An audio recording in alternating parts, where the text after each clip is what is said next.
Welcome to Live Courageously podcast show number 51. And I'm your host, John Duffy. And we're having some technical difficulties, and hopefully we're going to resolve them in a minute.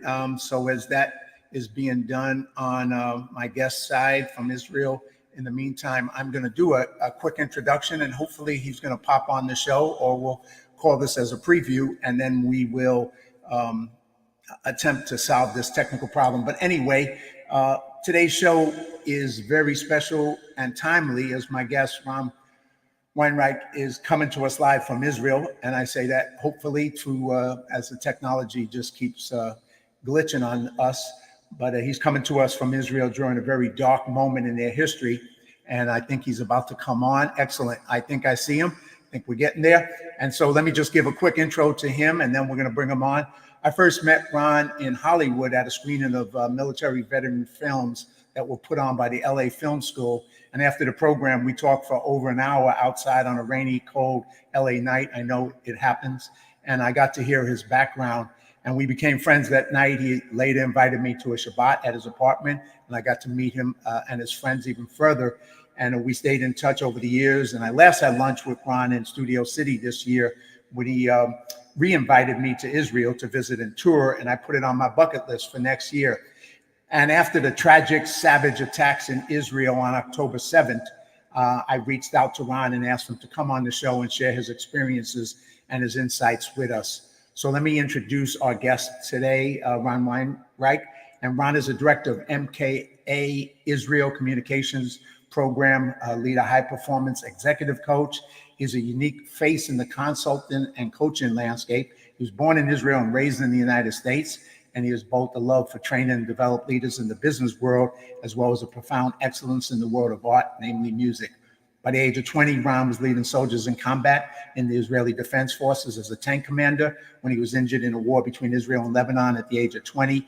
He suffered a spinal cord injury in that incident, and after rehabilitating with unlikely speed, he studied business in Israel's premier Reichman University, graduated from the renowned Zell entrepreneurship program, and he led leadership workshops for the IDF and became a leading director in the U.S. all-volunteer nonprofit, where alongside his partners, over $42 million in grassroots donations were raised to fund devices for injured U.S. veterans within a two-year period. He also became a famous performing and recording artist in Israel. And over the last decade, Ron has been heavily involved in leading programs and coaching in the world's most demanding leadership program at Landmark Worldwide. He currently resides between Israel and Los Angeles and is spearheading a firm in Israel. Ron has spoken before thousands of people on the subject of communications, performance, leadership, and both in Israel and the United States, and is known for his pragmatic, inspiring style and warrior spirit. Shalom, greetings, brother. Thank you for coming on the show at this challenging time in your life, your family's life, and Israel's life. You got to unmute. Can you hear me? Yes, sir. Yes, sir. And can you hear me okay? Yeah, there's a little bit of echo on my side. Let me just make sure if I could take care somehow. How about that? How about now? Does that sound better? I think it sounds better to me. I think we're all right. I think we are. Well, we had a little tech issues there, but that's not surprising. So thank you for taking the time, man. I appreciate it that you're willing to jump on and share what's going on. So how are you doing? To start with that, how are you? How your family? How your friends? What just your immediate circle, and then of course we're going to go wider in the circle of your community. Well, I'm doing all right. My family is doing well. I mean, well, everything is kind of relative these days. My family is safe, healthy. Everyone's in one piece. We have a few guys in our family who, who are my extended family who are in the reserves, and we wish them all the blessings and the safety in the world. And besides that, Thank God we're all okay. Everyone's trying to manage right now in Israel in this very, very odd situation to contribute whatever we can contribute to the war effort on the one hand. On the other hand, to deal with the, uh, I want to say, mental and spiritual brokenness. There's been we took a really, really hard left hook to the chin out of nowhere. That and the fact of the matter is that we're still kind of dazzled. We still got the stars or the birds around our head. And but parallel to that, it's been 1 week since the catastrophe, since the atrocities occurred, and we finally been able to get our footing. We've regained our footing. The military is organized, and the country is on full blast, on full tilt. We're ready to go. Well, I know it's being described as Israel's 9/11 times 10, because when you think about the amount of people, in a country of the size of Israel, when we suffered 9/11 in New York City, it was 2,977 people who were killed in that terrorist attack. And we're a country of over 300 plus million people. So in your country, it would be the equivalent, they say, of over 35,000 people being killed. So when and like you said, and it's only been a week, so it's hard to, I kind of think back to 9/11, how long it took for us to kind of get our bearings again and somehow deal with this unexpected, tragic terrorist attack. And so for you, it's a lot closer. So, I can't fully, obviously, it's different. And so I just, I think people need to understand how bad it is and how traumatic it is for the people of your country and Israel and the people in the world. I don't think that there's anyone.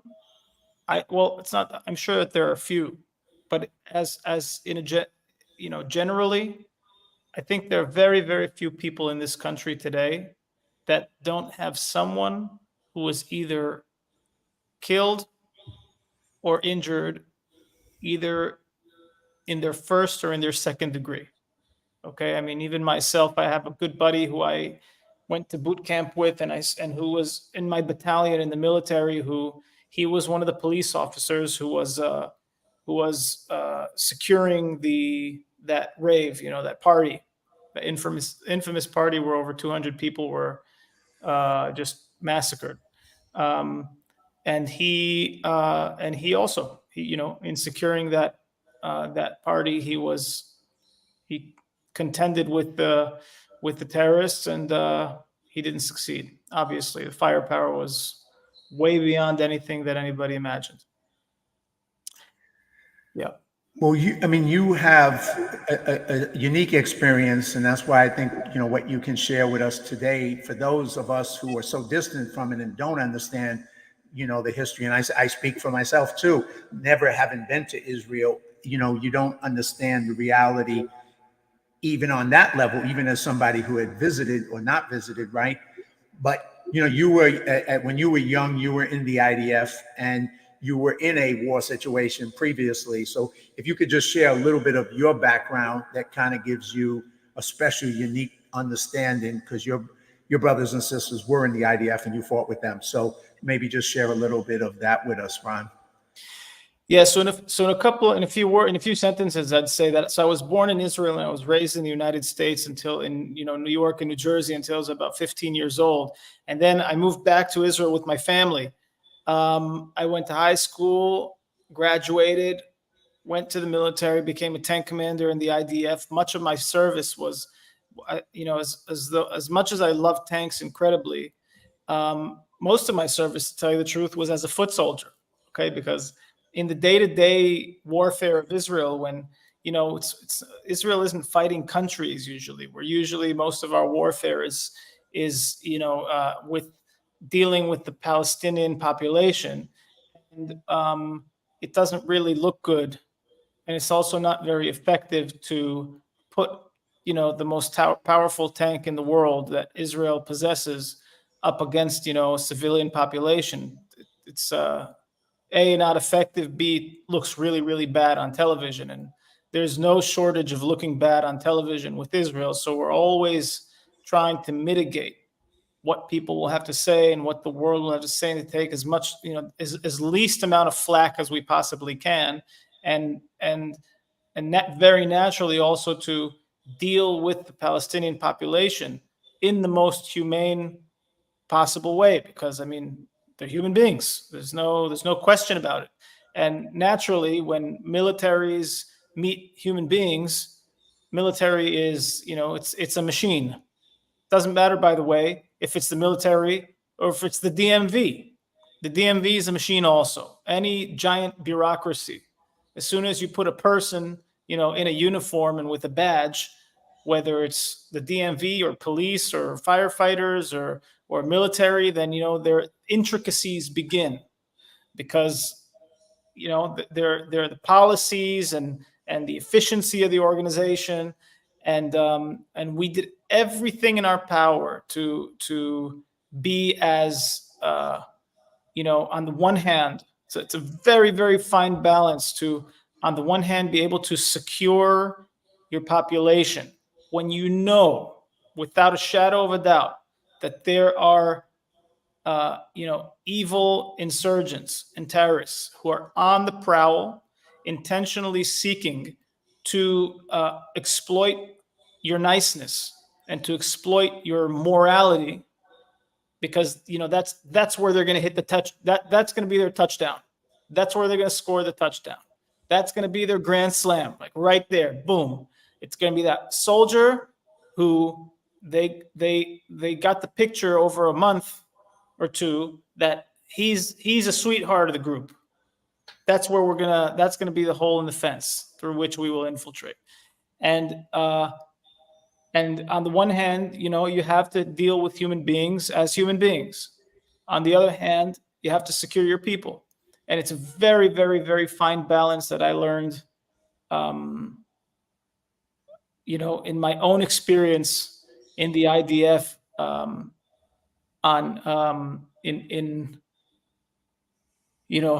in a way which I'll never forget in my life. I on the one hand, I almost went to jail because I was that nice soldier one time. I almost went to jail because I didn't obey an order, because I didn't think it was very I didn't, I felt like it was unbalanced, and I was almost sent as court-martialed. I went to court on that, on disobeying an order. It wasn't anything bad, by the way. It was just checking people's papers on a really hot day, and I didn't want to do it. And so I was court-martialed and punished for that. And part of my punishment was doing a lot of patrolling in the Palestinian territories. A lot of patrolling, 8-hour shifts, 8 hours on, 8 hours off, 8 hours on, 8 hours off, like that for 3 whole weeks. Okay, I was like a zombie, and in those shifts, in the middle of the night, one night, I caught two terrorists. My crew and I caught 2 terrorists with our own hands, and I just got, it was like a slap to my face, like, oh my God, look at that. I was a smart ass one day, and during my punishment, I realized, like, they could have easily killed me that day too, but my warriors had my back, and they caught them before I even saw what was coming my way.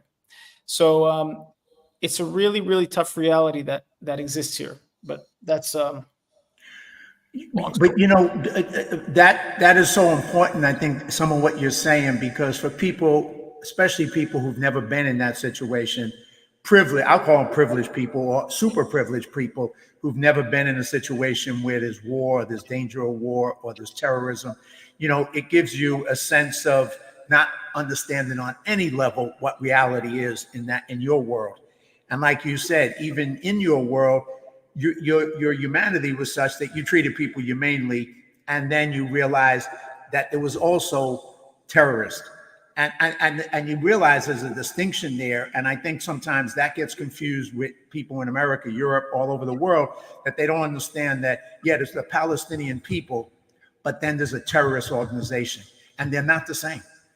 They can combine, they can be work together, but there's a distinction, and terrorists are terrorists, and you've experienced it, I think, and people have to understand what that is.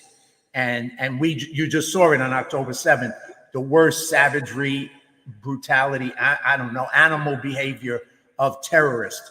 And it just boggles the mind, and yet people don't even see it and can't understand it, even Yeah. after it's done. Yeah, well, I want to also distinguish, because when you say, JD, when you say people, it's not true that people don't distinguish it. It's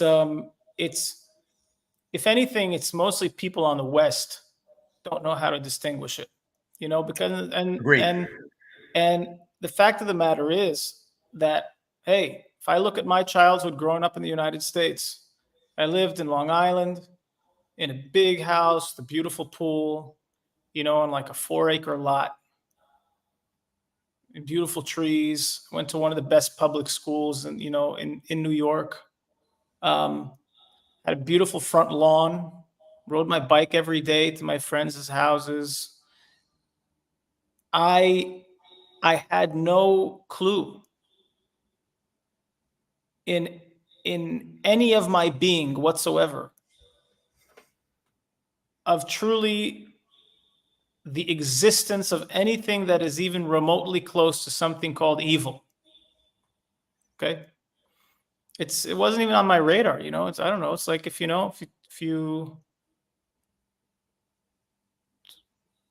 told someone that, come meet, I just bought a pet pterodactyl. It's, what are you talking about? It's not even, it doesn't exist. It just doesn't exist. We see it on the movies and stuff like that. We think it's cool, but we don't really think that it really exists. This concept for people in the West that there are human beings. Doesn't matter if it's Hamas or if it's Osama bin Laden or if it's ISIS or if it's whoever. Okay. That there are people, or by the way, or if it's drug dealers trying to, peddle drugs or traffic children or traffic whatever, that there are human beings in the world that when they wake up in the morning, their agenda in life, their purpose in life is to wreak havoc, cause chaos, death, suffering to other human beings. I mean, that's it. It's like when whoever's watching this, we probably wake up in the morning, and what our day looks like is, oh man, let me hit the snooze button. All right, I'll go. I'll leave the house. I'll go get myself some coffee. I'll go to the gym. I have a commitment to feeling good, to living a good life, to looking good, to doing something, good for other people. It's so natural in our way of being to think that way that we never question the alternative. And there, you bet your ass, there's an alternative, which is, we're going to get up today and see how the hell we, we figure out the deaths of kids. We need to kill some kids. Let's see how we can kill as many kids as possible in the shortest amount of time. Hey guys, why don't we get together next week and devise a plan on how to do that? Let's do that. Let's have a conversation. These are real things that happen, and it's so foreign to us that it seems like it's something unfathomable. But here it is. It's like right here all the time. It's right under people's noses all the time. People that, by the way, that do know evil is are people who I don't know, God forbid, people who have encountered rape, like who were raped or have encountered pedophilia or things like that, in their lives, then that's like in the West, like the closest that we get to the presence of evil. Like those people will say that they know what evil is, but evil is on the prowl all the time. And if I mean, I think it's a distinction and not a distinction, but you're right. Most people don't know, like unless you grow up in areas like I grew up in a poor area. I saw drug dealers, I saw gangs, I saw people sick dogs on people and kill them right in front of me. I saw that. I saw that evil in human beings because that was the neighborhood I grew up in. And people do see that, but most of the people in America don't see that. Most people don't experience that, and the Western world as well, like you said. And the other thing is they don't realize if it's a cartel, a drug cartel that's trafficking children or women or selling drugs, they'll use those people as tools, and they don't care if they get killed. They don't care anything about them. And then when you take that to the political world and you put that into the political world, and you have groups like ISIS or groups like Al Qaeda or Hamas, Hezbollah, etc., that's just another version of that level of evil taken into the political world. But those people have the same or maybe worse impulses that they don't care. They'll use their own people and kill them too, because there's no moral compass in those people, none whatsoever. Well, yeah. Well, there's definitely not a moral compass by our morals. They have a different moral compass. They have a moral compass. It's just a different moral compass, you know. And there's one thing that I want to say about Hamas also, if we're on the subject, JD, that it could be said, and I may be very wrong about this. This is total speculation. It's an assertion of mine. Okay, that even if you or I were drug dealers, then we would be dealing drugs because we want to make money. And we don't give two damns about anybody. Everyone can go to hell, but we're just going to make our money and we're going to do our thing. If you think about it, there is no explicit seeking of intentionally ruining the lives of others. For example, I mean, I'll ruin someone's life, no problem, in order to get, to make my money, right? But with Hamas and these terrorists, it's the other way around. Money is not the thing. The thing is, we need to go murder people. Like that's the game we're playing. It's like we will intentionally, explicitly devise ways to destroy life and to take away life. And the money is a secondary thing. And I know it's so hard to understand that on an emotional, intellectual level, right? Because it isn't part of the majority of the people of the world's. How could you get there? How do you even get there? It's like it's unimaginable on so many levels, but yet it's so true. And I think that's one of the things, having you on and having you share this, because you see it up close and personal. You got a country that's surrounded by people who, at the end of the day, people don't believe them when they say it. But if when I grew up in the ghetto, and if somebody said that they were going to try and kill somebody, I believed them. It wasn't just a idle, yeah, they're just talking. So, when terrorists tell you they want you to destroy and kill all the Jews and destroy Israel, it's not just words, man. It's just not words. It's reality. That's the truth. That is their truth. And they believe it and they act on it. And everybody in the West goes, that's just words. No, it's not. And if you never lived in an environment where somebody says something and then they do it, it's like, I'm going to kill that person, and then they kill them. You can't believe that that's the way it works, but that is the way it works. Absolutely. Yep. And they're also very consistent with it. There's one thing. These guys are masters at their craft. It's not like they're new to the job. So they've been in this and very well invested in it for very, very many years. And it's not that they're just talking about it. They talk about it and they act on it, and they've been acting on it again and again and again and again. And now we're finally at the point, after the atrocities that our people here in Israel have undergone, which are the biggest, most catastrophic atrocities committed against the Jewish people and against Israel since the Holocaust.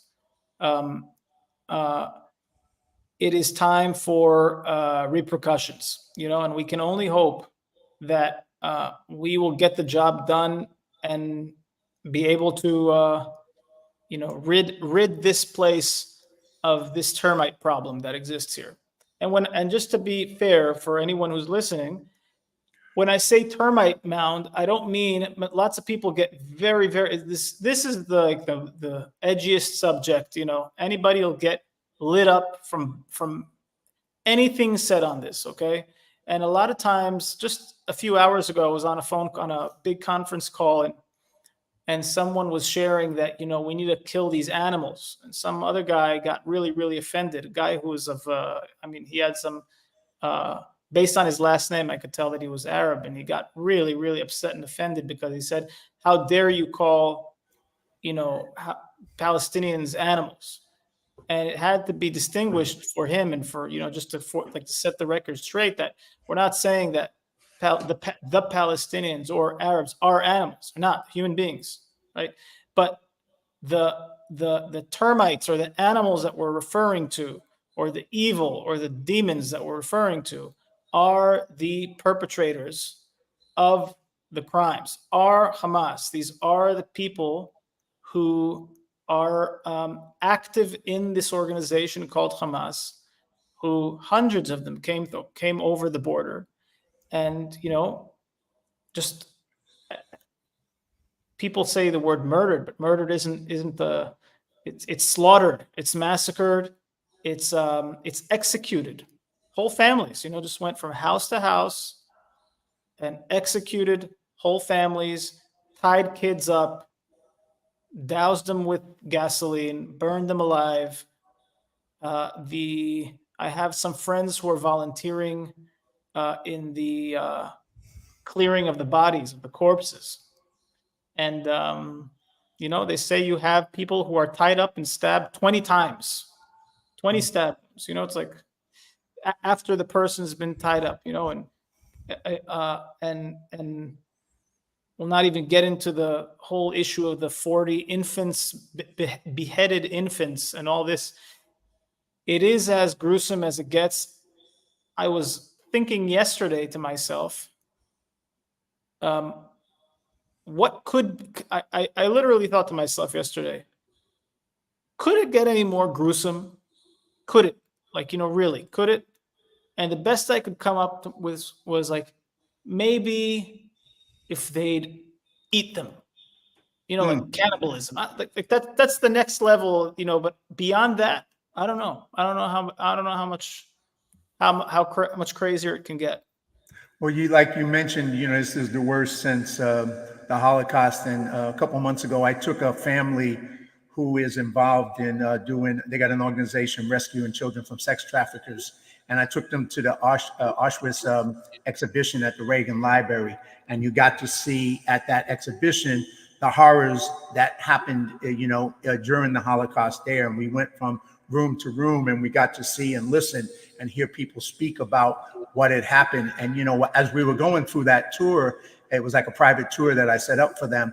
And we had a chance to go through, and you thought, okay, this was back in 1940s, right? This isn't something that, like you said, how worse can it get? And then it does. And what just happened, on many levels, just because it's a different level of brutality. And, not to say you can compare them. They both, are horrible. So, just going through some of that. And like you said, it's a difficult subject because people don't realize that the people who conduct this, just like the Nazis who ran the concentration camps, were termites. That doesn't mean all the German people were. And that you're making that distinction, and that's reality. But you have to understand they are, they're not just bad guys. You can't give them some, soft word to describe them. It's just not acceptable. They don't get no soft words. That's not who they are. They need to be eliminated totally, because they're not even in the interest of their own people. They're destroying their own people's future. That's what they're doing. Not only the other horrors that they're doing, they're destroying their own people's future. They are. And, and right now, when you ask me to, I'd like to talk with you on this matter, given these times, then I thought it would be a great opportunity, because this is an opportunity, I think, where two things have to happen. First of all, I mean, I don't know. I'm sure that many, many, many people saw already, that unbelievably breathtaking speech given by the mayor of New York City. You know, people are effed up. He said those 4 words: we are not all right." You know, people here are really, really messed up. Okay. Um, my younger brother came into my house the other day. He's got a year and a half old daughter, my niece, who's the most beautiful little girl in the world, and he came in and he said, "Dude, I'm really I'm kind of ashamed to say this, but I think I'm really messed up." Mm. And I said, "What happened?" He said, Lenny, who's my niece, she she was holding her doll, she was holding a doll, and then she yelled or something, and she threw it harshly on the ground.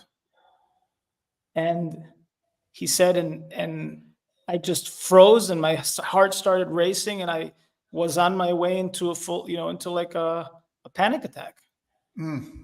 The sight of the doll, like the baby on the floor, being thrown on the floor, so just sent me into. And he said then she took the doll. I told her to pick it up, and she put it into a box where all the other dolls are all thrown in there. He's like, I couldn't get the pictures of the babies out of my head, and I can't sleep at night.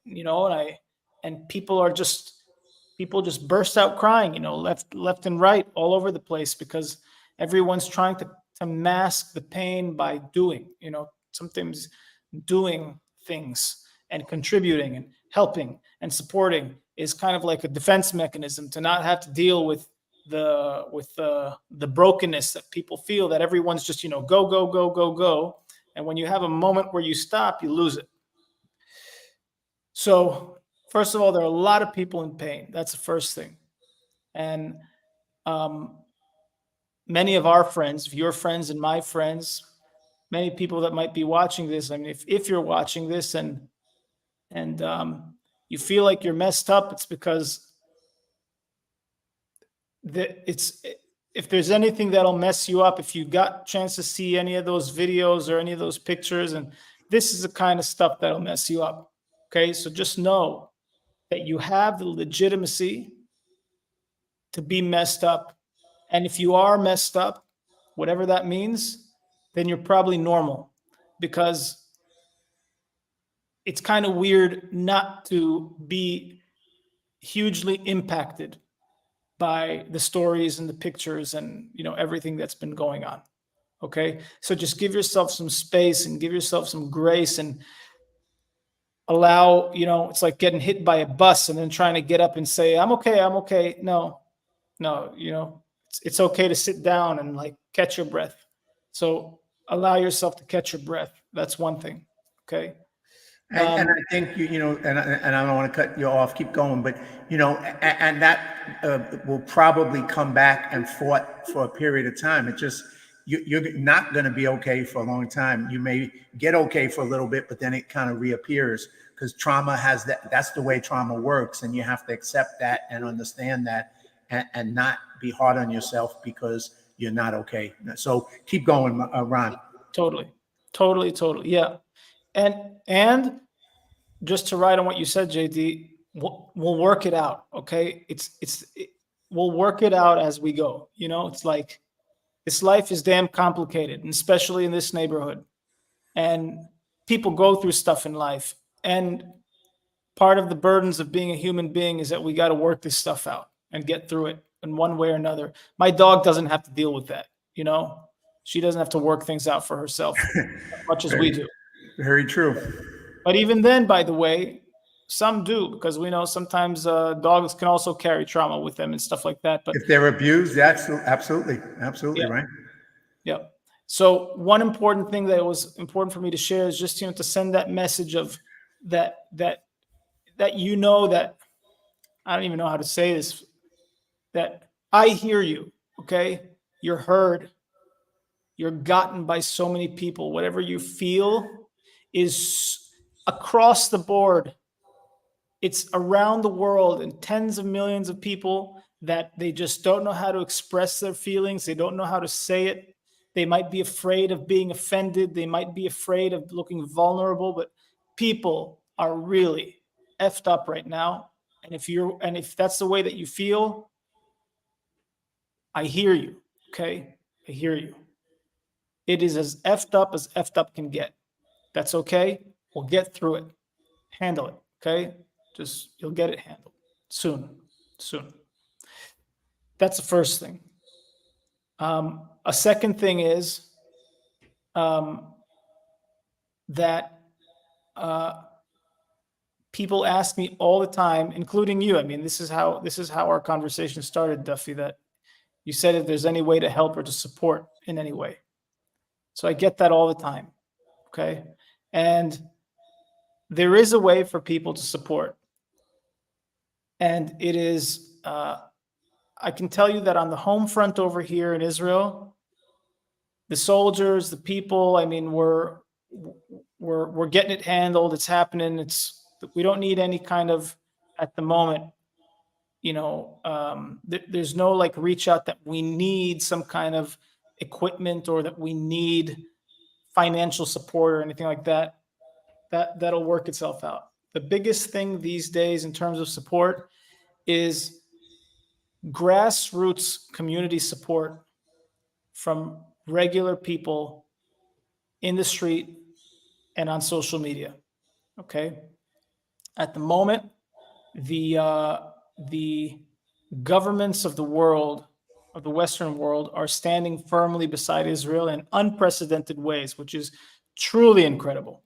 Like really, like never before. And that is amazing. And we cannot tell you, when I'm not a fan of President Biden, okay? But when President Biden gave his speech, first of all, I had tears in my eyes, and I'm even feeling kind of choked up right now because I think it was one of the most beautiful and historic speeches that a president has given, I have to say. It was masterful and incredibly powerful. He then backed it up by sending 2 aircraft carriers over here to the region, which has never happened before. The United States, with all of its love and support to Israel, has never sent aircraft carriers over here. Okay, it is an unprecedented show of force and stand behind Israel. When people saw that, just so you know, that the citizens of Israel, when they saw that and when they heard that, it was as if someone breathed life into us to know that America has our back. It is incredible. And that kind of support from the leaders of the world is immense. However, it will begin to waver very soon because the Palestinians and those who fund them, who are Iran and Qatar, are part of the axis of evil, and they are masters of propaganda, disinformation, misinformation, fake news, and and of course shaming. Okay, shaming and boycotting. And Israel has not even gone into Gaza yet. Over the next few days, we will. And once Israel goes in, you will begin to see an unrelenting onslaught of fake news, demonization, anti-Semitic rhetoric, anti-Israel rhetoric. You will be bombarded, and it will mess around with your head and with your senses. And slowly but surely, the conversation will start tipping against Israel. Okay, and that's where we need people just like you and me and our families and our friends to not be intimidated by the shaming tactics, to not be intimidated by the moral what do you call it? The virtue signaling, When they say, how could you be okay, stand by Israel killing innocent children and all those things, okay, which you will hear. You're going to hear that stuff all day, every day. And you're either going to fold under the pressure, or you will stand and say, it's horrible, we know, but we must shift the paradigm. It must be a new age where we take this actor of evil away from the dinner table. We can't have Hamas, which is equivalent to ISIS, sitting at the dinner table anymore. We can't. No one can have dinner. Exactly. No one can have dinner when there is when they are at the table. Peace is not possible when they are at the table. It's just not. It's not in their best interest. They will make sure that no one can eat because that's their game. So we need to remove them from the table. Then a new paradigm will emerge. And just to go on some of what you just said and those 2 points, in the West and among my and our friends who happen to be liberal, progressive, whatever on that side of the thing, and they don't realize what the sides are, or that the sides are such that they are. But like you said, besides Hamas being backed by Iran and Qatar, they're also backed by Russia. They're backed by Communist China. They're backed by North Korea. That's the axis of evil that you're talking about. It's not a small axis. And at a certain point in life, you do have to take a side. Even if you don't want to, or you'd rather everybody just got along. But when people don't get along, you have to take a side. Just like in World War II, people had to take a side. And, the reality is there is two sides, unfortunately, and one side is evil. And if you can't wrap your mind around it, you need to take a look at it a lot harder, because like you said, they're not able to sit at the dinner table with you and have dinner when they're trying to figure out how to kill you at the dinner table. That's not how you have dinner together. 100%. 100%. So I think people, obviously have gone through an education system in in Europe and in America that has blurred what's good and what's evil, or that there isn't even evil. Because I think if you go through our university systems, you may come away thinking there's no such thing as evil. Obviously, that's a distortion of reality. And unfortunately, I think young people need to reassess and start to think again about issues a lot deeper than they think about them so far. What was JD for you in your good old days when you were on a different side of the game? You mean when I was a communist leader? Yeah. Right. And what was the thing that, because people always have a rational argument to why they're right, And so there were days where you had a rational argument, I think, to why you were right about being a communist. But then at some point, your eyes opened to oh, this is evil. Like, these people aren't interested in sitting at the table. They got something else, some other agenda that's running them. What was that thing for you that opened your eyes to it? I mean, that's a great question, Ron. For me, what got me to and I think gets a lot of young people, but especially coming from my poor background, what got me to be in that point of view and going down that path was I wanted a better world. I wanted a world, a utopia. I wanted a world where people all got along. There was no poverty. There was no drugs. There was no all the evils that we saw in our lives, that they were going to be gone and that we were going to contribute to get rid of them. So that utopian dream was what the dream was. And so I kind of went on that path thinking that that's what we were about, was creating that utopian dream. And it took a couple or many experiences to kind of wake me up from that dream and realize the dream wasn't reality, and reality was a lot different than the dream. But I'll give you one example that was a kind of eye-opener. was we worked with Cambodian students in New York who were going to school in New York City. And at the time, the Pol Pot regime, the communist regime of Cambodia, what they called the Khmer Rouge, was ruling Cambodia. And it was a brutal, we didn't see it as that. We thought they were communists creating a utopia in Cambodia. So they asked these Cambodian students, the communist government of Pol Pot asked these Cambodian students to come back to Cambodia to help with the revolution. So these were people we knew personally. They got on a plane, they went back to Cambodia, they got off the plane and they got shot and killed on the runway by the communists because they were bourgeois. So they were brought back to kill these students, Cambodian students who supported that revolution. And that to me was a holy shit, what the hell is this kind of moment? Who are these people? Who would do something like that?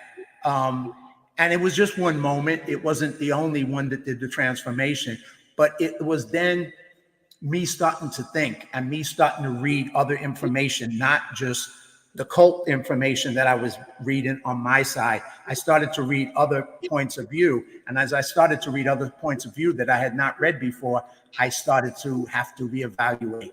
And now I had to think and not just feel and not be emotional, but start to get intelligent about what is really going on and what is this really about. And it took a while. And at one point, I basically rejected it. And then 9/11, quite frankly, was the final point for me, because when 9/11 happened, being on the left, I supported all that terrorist groups. And so when 9/11 happened, I realized that I was on the wrong side politically for a lot of my life, and that I all of a sudden became what I called a born-again American. And I had to go back and say, this was all the things that I believed, and I was wrong.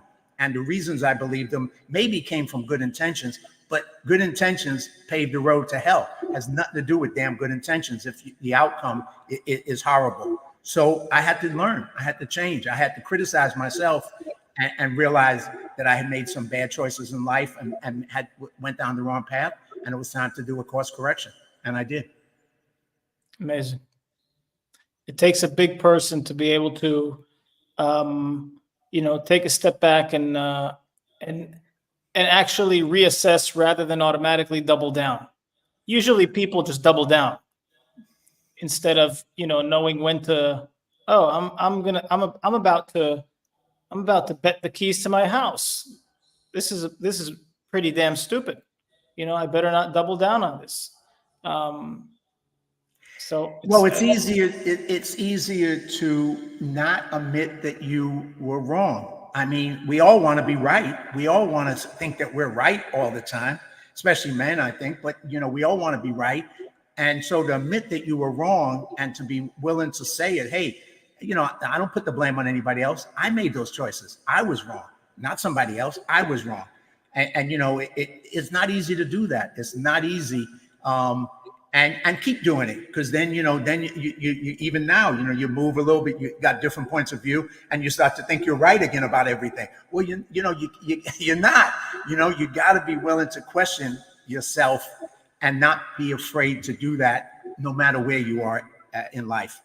Having that courage is something luckily I just feel blessed that I learned it, and I continue to challenge myself to say, well, what if I'm wrong now? What if this idea is wrong? To have the courage to keep asking that question and not be afraid.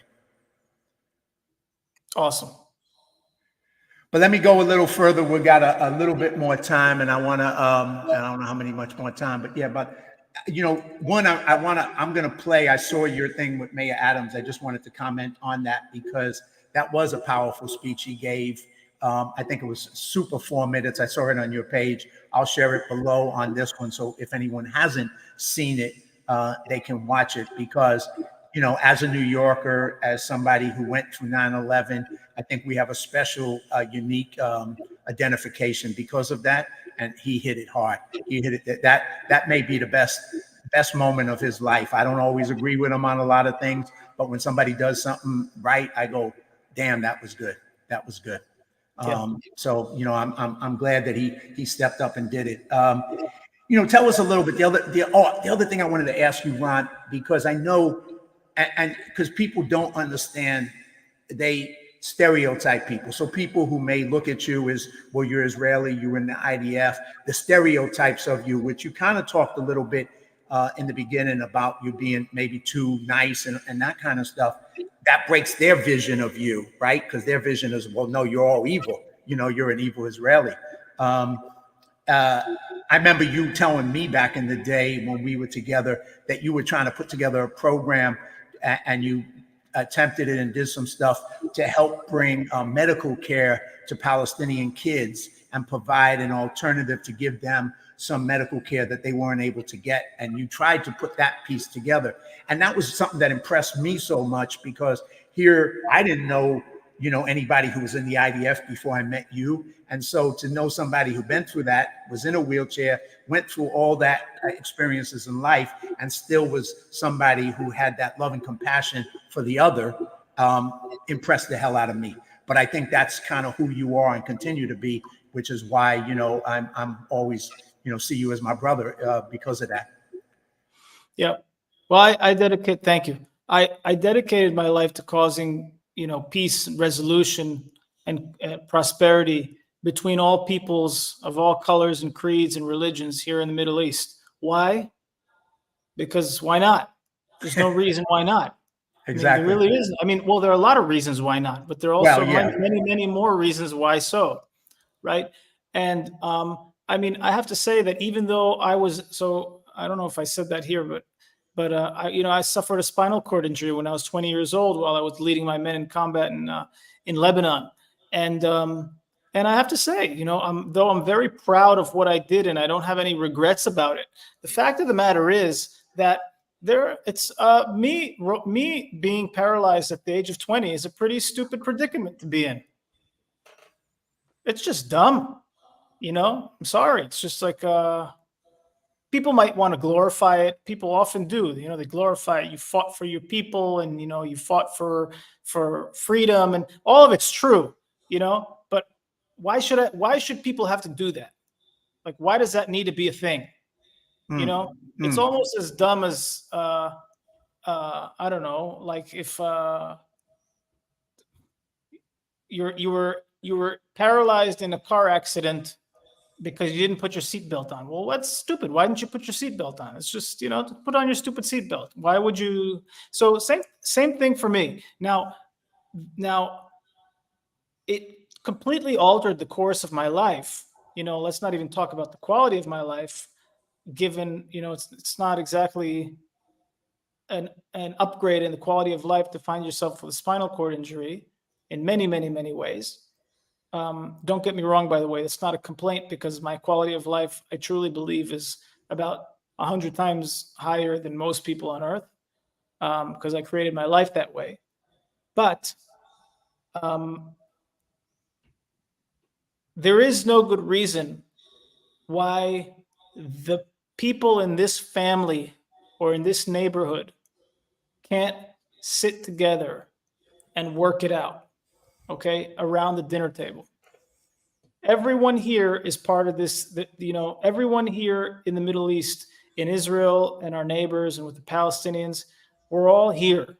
No one's going anywhere, okay? No one's being deported anywhere. No one's going anyplace. No one's going to murder the other few million. It's not going to happen. So then the bigger question is, well, shit, how can we cause peace, resolution, cooperation, brotherhood, and prosperity to live in this place? And like we said earlier, you know, we can all come and we can cook together and we could talk together and we can tell stories and we can build businesses together and we could do bridge building and we could mediate things and we could have sports together and we can raise money and we can help build and heal each other in all kinds of a gazillion different initiatives. But it all comes crashing down as soon as everyone's okay with, you know, with the serial murderer sitting at the table. And all of it, all of the initiatives, the humanitarian stuff, all of it goes out the window when those guys are around.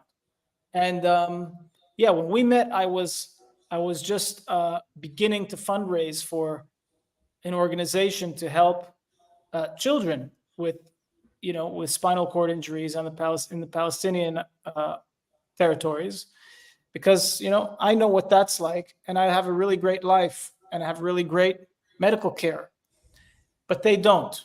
So I thought to myself, maybe that could be a good way to contribute. Then COVID came around, and all that kind of was put on hold. Um, but those things must keep on going. They must keep existing. And I can tell you that the day that Hamas disappears from Gaza, okay, will be, and that a different kind of regime is installed that has integrity, you will see that the Israelis will be the first at the door with the bouquet of flowers and the bottle of wine, and the home and the housewarming gift, to say, welcome. It's so great to have you. We want you over for dinner. You have to remember that all of these arch terrorists, all their families receive medical care, oncological care, cardiological care in Israeli hospitals.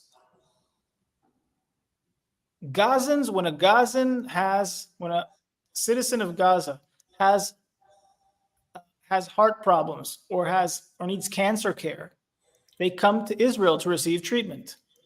Israel gives them their humanitarian aid. Israel gives them their gas, their electricity.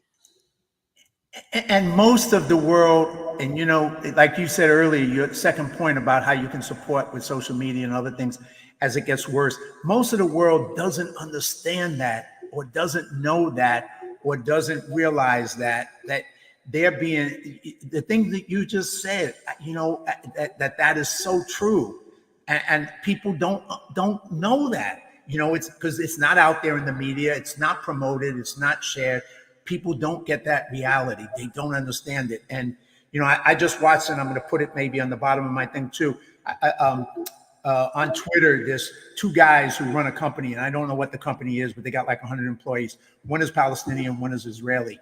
And they just, right after this incident, they talked about them working together and what they have together. And exactly what you were just saying is that after this is over, and after the cancer of Hamas is cut out, that the people are still there. The people remain there. And if there's a way to move forward with that humanity, and that's what you want to do, and that's what the best impulse and the best people in our planet, wherever they come from, whatever ethnic group they come from, that's what makes the world better. That impulse. In Ireland, my parents came from Ireland. The IRA, the Protestants and the Catholics killed each other for so many damn years until the best impulse worked out and they were able to get past it and realize that they could do stuff together as opposed to trying to freaking kill each other. But you got to cut the cancer out, because the cancer and you can't ever do it while that's destroying the body. And that's what's destroying the Palestinians' body, and it's destroying the body of the Middle East, that particular cancer. Yep. And just a funny anecdote. Well, it's not funny. How much time do we have, by the way? Well, as much as we want, right? Quite frankly, we're up to about an hour, but I can go as long as you can. I got another show in an hour from now, but I got time, man. Keep going. Don't worry. This is good. I love all the stuff you're saying, and I just think people need to hear it on every level, because the humanity in you and your love for people to create that bigger vision, and at the same time deal with the evil that's there, that they both coexist. You can get rid of evil and you can still care about people. It's not either or. It's not an either or proposition. Yep. And I'll just say that also that one of the things that I am concerned about sometimes is that people might watch an interview like this and they'll think, well, he's positional, he's Israeli, he was in the IDF. Oh, this is just like another kind of Israeli propaganda. I could totally see how this kind of thing can occur like some kind of Israeli propaganda, right? And I get that. I totally can see how that is. The only thing I could say about that is that the place where I stand, the commitment from which I come, is for the people of Gaza to be free, for them to be free, because at the moment they are under a regime that is not only, it's beyond oppressing them, it's using them as its shield.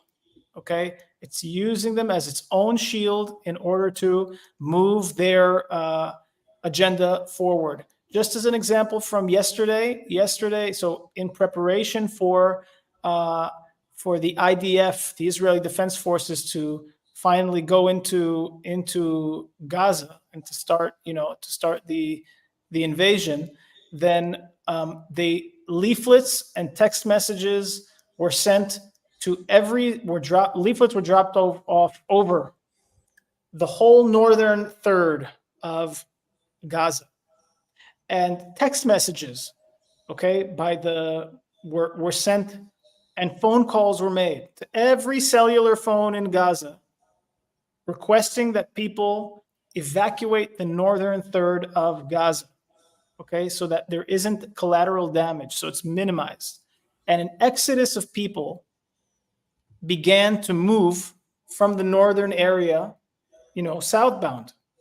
And guess what Hamas did? They blocked the roads. They took every car that they saw heading southbound. They seized the keys to the car. They just blocked all the roads. They told people, go back into your homes. And they started moving all those people that were trying to flee the war zone back into the war zone. Why? Because it is their wet dream. It is the ultimate payoff for them, for an F-16 to drop a bomb on a building and kill as many Palestinian kids as possible. That's their dream in life. Because as soon as that happens, they're all walking around with cameras. They send those pictures off to the world, and that's how they win. That's how they win. So we just cannot be a part of that propaganda. You have to understand it. Israel will go to lengths and put its own soldiers and its own people at risk to not have to be in that position where we are killing, other people's children. It's horrendous. It's horrific. Like you said, people will kind of, and you can see it, they'll look at this and say, this is Israeli propaganda, blah, blah, blah. But, the reality is the other day, and I posted it on my Facebook page, I watched a video someone sent to me about Iraq and Mosul, and a group of people who were volunteers, a former Navy SEAL, and they went in doing humanitarian aid. And it was during the whole ISIS occupation of Mosul. Different situation, different terrorists, very similar reality. Like ISIS and Hamas are the same. But ISIS did the same thing. And these volunteers had to rescue these Iraqi people who were victims of ISIS and try and save their lives, because ISIS wanted to keep them, just like Hamas, to keep them so somebody could kill these people, these kids, and then use that for propaganda purposes. So that evil that's willing to do that to your own children. I think there's a quote, and you may remember, and I don't remember it, about from Go to My Air about, if their people would love their children as much, then you could find peace. And of course, for terrorist groups, they don't. They just don't. Just to make that precise, I think Golda Meir's quote is that there will be peace when the Arabs, when they love their children more than they hate the Jews. Right. And that's a very powerful quote. And, there's a movie out now about Go to My Air, which I haven't had a chance to see yet in the US. But that quote is so powerful because it's so true. And what it takes is, you're not going to get to that place unless you get, you don't have to love people who are different than you. You don't have the same thing in common. But when you really love your own people enough that you don't want them to die and you want a better life for them, then you put all your time and your activity to make that better life for the future for them, not to make it worse for them so you can get a political point, so you can prove that you're right, to show that your hatred is more important than anything else in the world. And that's kind of what we're seeing. And it's, but social media, we need to do education. Young people throughout the world need to realize, it's kind of like, I look at it, having been on both sides of a political equation. I kind of understand it a little deeper maybe than people who've only been on one side all their life, whatever that side is. It just gives me an understanding of why people feel the way they do, and they're emotionally driven. And I understand that, but I can have a conversation with anybody out of respect and say, look, take a look at this. Take a look at this other point of information. It may change you, it may not, but look at it. Don't be afraid to look at it. And that's what I think this conversation with you today is, that I hope people look at it, listen to it, and maybe open their heart, maybe just a little bit, and open their mind a little bit, and maybe just say, maybe I can rethink this a little bit deeper. Amen. Amen. And for anyone, and thank you for the opportunity, Duffy, for allowing me to, I don't even want to say to speak. It's more like to just share, to share what's been going on. And for anyone who's been watching, thanks for your patience and for, sticking with us and for keeping an open mind. And, we come for peace. There is no greater desire that I have. That's why I do what I do in my life, is because I will fight tooth and nail in order for us to one day all sit around the dinner table safely, securely, well-dressed, well-fed, and to tell stories about life and to rediscover that we're all here for the same reason, for the same purpose, and we all worship the same God. And if there's someone that doesn't worship the God or anyone, that's fine also. He'll just have to bring the dessert. And I can testify to that, because having shared Shabbat with you, that experience was such a diversity of people with different ideas and coming from different places, different backgrounds, but just, a brotherhood, a sisterhood, just love, fun, like I say, goofing on each other, where you got to bring the wine, whatever, all that stuff. That's what puts me and you in common. That's why I felt that night that me and my buddy Bob, I'm going to put up a quick picture if I can of us from another event, but Bob on the right there, and another Lou Simon. But we stayed out in the cold with you for about an hour and a half. Both of us got sick the next day, but it was one of those days I was like, that was worth getting sick over, because we had a chance to go so deep and just connect, man, on so many levels, just those human levels that, you just go, this is what it's really about. This is the world we want to create. And it's not the world that exists, but we can make our contributions to it in whatever way we can. And you doing it in all the ways that you've continued to do it throughout your life. So, I'm honored and blessed to know you and call you brother, man.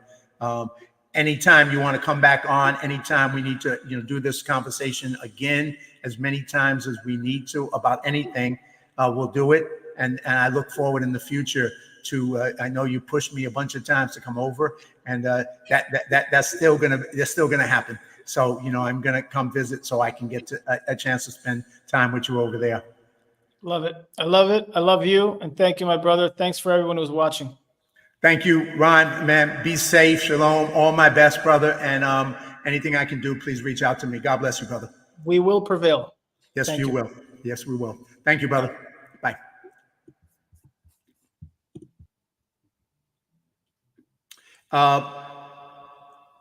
Powerful program. I hope everybody gets a chance. I'm going to keep sharing this. I'm going to share it again next week. I have another guest who's also a writer who's in the IDF. I'm going to be bringing him on to have that conversation again. Didn't expect to do this. It wasn't my plan to have these conversations on this issue. I go with my instincts. I go with the people that have been put in my life to be able, they're always there for a reason, I believe. And Ron's been put in my life for a reason. Hope you take this. If it impacted you, please take it, share it, get people to listen, get people to open their heart, get people to open their mind, understand what's going on. It's going to be a really ugly world probably, and this is just my guess, for at least a couple of years as this gets to resolve itself out, both in Israel, in the Middle East, and throughout the world. But there's always hope. There's always the positive, and out of negative comes positive. Out of 9/11, which was a horrible tragedy for America, good came out of that as well. And hopefully we'll find a way to find the good, make a difference, and change the world for the better. So thank you for watching Live Courageously. Thank you for watching the show with my good brother, Ron. And please, like I said, share it. And until I see you, I'm going to jump on in another half hour to do another show with a Marine Corps buddy who has an interesting story as well. So see you in probably a half hour on another show. Take care. Best.